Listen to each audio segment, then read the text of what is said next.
পরমার বাবা মা এসেছে পুজোর জামাকাপড় নিয়ে আর বলছে অভ্র ডিউটি থেকে ফেরার পর তো ওদের জোরটা ভাঙা হয়নি, তাই মেয়ে জামাইকে নিমন্ত্রণ করতে এলাম।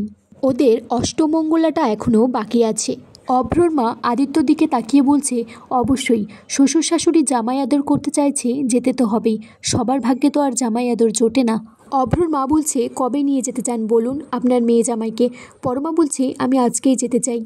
পরমার মা বাবা বলছে, তোর একার বলে তো কিছু নেই মা, সবটাই তোদের দুজনের।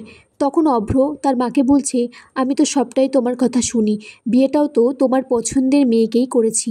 আদিত্য তখন সবাইকে বলছে, আমি সুদীপাকে নিয়ে মন্দিরে যাব আর পুরোহিতকে দিয়ে সব ব্যবস্থা করে নেব। সব নিয়মকানুন যখন পুরোহিতের সামনেই হয়েছে, গাঁটছড়াটাও সেখানেই খোলা হবে। আদিত্যর মা সুদীপাকে বলছে, মন খারাপ করে থাকিস না মা, দেখবি সব ঠিক হয়ে যাবে, তোদের বিয়েটা সব কিছু ঠিকঠাক হবে। সুদীপা বলছে, সব বিয়ে ঠিক হয় না মা, যেমন তোমাদের বিয়েটা ঠিক হয়নি। তখন আদিত্য ঘরে ঢুকে বলছে, আমার বাবা মার বিয়ে নিয়ে তোমায় ভাবতে হবে না।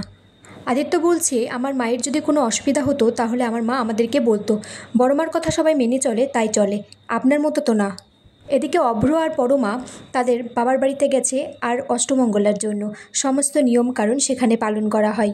এদিকে পরমা তার মাকে জড়িয়ে ধরে খুব কান্নাকাটি করছে আর বলছে, জানো মা, আমার কি হলো না হলো আদিত্যর কোনো যায় আসে না। তারপর সুদীপা আর আদিত্য মন্দিরে গেলে সেখানে সুদীপার মাকে দেখা যায়।